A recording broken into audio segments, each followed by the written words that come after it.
زبیر صاحب آپ ایگری کریں گے بھٹی صاحب سے، اور ڈان نے جو رپورٹ لکھی ہے اس میں وزیر اعلیٰ پنجاب کو رسپانسبل قرار دیا گیا، پنجاب کی بیوروکریسی کو. یہ تو قدرتی آفت ہے یہ، اور کیا کر سکتے ہیں جب کلائمیٹ چینج پہ ہماری اوور آل پالیسی اتنی بڑی ہے ہی نہیں جس کو ایک نیشنل لیول کی پالیسی ہو جو اہیڈ آف ٹائم ہو. جی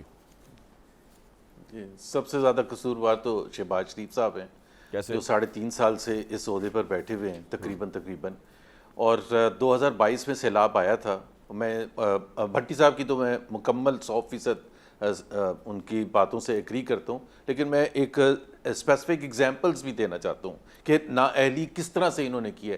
آج جو عوام سفر کر رہی ہے وہ ان کی نااہلی کی وجہ سے. 2022 میں سیلاب آیا، انٹرنیشنل ڈونرز کانفرنس کرائی یو این سیکرٹری جنرل نے، آپ کو یاد ہوگا. $11 بلین پلیج ہوئے، اس میں سے $7 بلین جو تھے پاکستان نے پروجیکٹس سبمٹ کرنے تھے. بھائی ایسے تو نہیں کوئی اٹھا کے چیک یا کیش دے دیتا.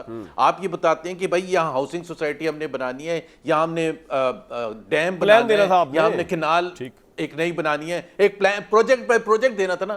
0 3 سال میں 0 سبمیشن ہے. تو وہ $7 بلین کیوں نہیں آئے؟ اس لیے نہیں آئے کہ یہ نااہل ہیں. کیونکہ یہ جیسے ہی وہ 2022 کا قصہ ختم ہوا، ڈیزاسٹر ختم ہوا، انہوں نے ہیلی کاپٹر سے وہ سارا کچھ دیکھ کے وزیر اعظم صاحب چلے گئے، اس کے بعد یہ بھول جاتے ہیں، یہ دوسرے ڈیزاسٹر کی طرف آ جاتے ہیں. یہ کبھی کر ہی نہیں سکتے لانگ ٹرم پلاننگ، یہ شارٹ ٹرم پلاننگ کرتے ہیں. ان کی نظر جو اتنی لانگ ٹرم ہوتی نہیں، اہلیت نہیں ہے، کمپٹنس نہیں ہے، لوگوں کو میرٹ پر نہیں رکھا ہوا، لوگوں کو فارم 47 کے بیسس پر رکھا ہوا ہے. اب آ جائیں آپ وزیر اعلیٰ پر، مریم نواز پر. اب مریم نواز، اگر آپ کے پاس 10 دن پہلے یہ نئی ایڈوانس وارننگ تھی اور کل خواجہ آصف نے اے آر وائی پر وسیم بدامی کو انٹرویو میں یہ بتایا کہ 2 دفعہ انڈیا نے وارن کیا، 2 دفعہ، آج سے 10 دن پہلے بھی کیا، آج سے 2 ہفتے پہلے بھی کیا. تو وزیر اعلیٰ وہاں اس وقت جاپان بیٹھی تھی، ان کو اندازہ نہیں تھا کہ کیا تباہی آنے والی ہے. اینڈ چیف سیکرٹری کہاں ہیں؟ وہ بھی جاپان میں ساتھ ہیں. ساری بیوروکریسی، ٹاپ بیوروکریسی کہاں ہے؟ وہ جاپان سیکھنے گئے، جاپان میں سیکھنے گئے. کہاں ہیں؟ وہ جاپان بیوروکریسی سیکھنے گئی ہے ادھر. اب وہاں وہ گئے ہوئے ہیں.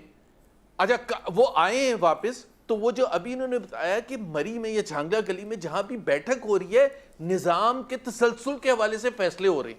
وزیر اعظم صاحب بھی آگے اسلام آباد سے چھانگلا گلی، وزیر اعلیٰ بھی پہنچ گئی ہیں وہاں چھانگلا گلی، اور یہ ڈسکشن ہو رہی ہے. یہ فیصلہ ہوا کہ یہ جو موجودہ نظام ہے، اب وہ جو بھی نظام ہے، اس کو ابھی چلتے رہنا چاہیے. ابھی 3-4 گھنٹے کی آپ وہاں میٹنگ کر رہے ہیں نظام کے حوالے سے. نظام تو چل ہی رہا ہے، لوگوں کو مصیبت ہے. نظام تو چل ہی رہا ہے، جنہوں نے چلانا ہے وہ چلا رہے ہیں. آپ جو بھی فیصلہ کریں اس سے کوئی تعلق نہیں ہے. مجھے نہیں پتا کیا فیصلے ہوئے تھے، بٹ پوائنٹ یہ ہے جسٹ دا ویڈیو، وہ جو امیجز آ رہے ہیں، what does it show؟ کہ ادھر سیلاب ہو رہا ہے، ادھر میٹنگ چل رہی ہے سکول سے، ادھر سیلاب ہو رہا ہے، ادھر جاپان کا وزٹ چل رہا ہے. یہ کہہ رہے ہیں لاسٹ میں کہہ دوں، دیکھیں یہ اشرافیہ ہے، یہ ایلیٹ ہے، ان کو عوام سے کوئی سروکار نہیں ہے. اب تو ووٹ کا بھی کنسرن نہیں ہے. اب پہلے تو ووٹ کا ہوتا تھا نا کہ ووٹ لینے جانا ہے، اب تو ووٹ بھی نہیں لینے جانا. اب تو فارم 47 حاضر ہے. 2029 میں اگر الیکشن ہوئے تو فارم 47 اب تو پہلے سے تیار کریں گے. پچھلی دفعہ تو تیاری پراپر نہیں تھی. So they are not even concerned about it. They are totally indifferent. تو میرا خیال ہے کہ اچھا ایک میں صرف بات کہہ دوں کامران، کے پی میں تباہی آئی، آزاد کشمیر میں تباہی آئی، the kind of which ہم نے نہیں دیکھا، دنیا نے نہیں دیکھا. گلگت بلتستان میں آئی، آزاد کشمیر میں آئی، پنجاب میں تباہی آئی.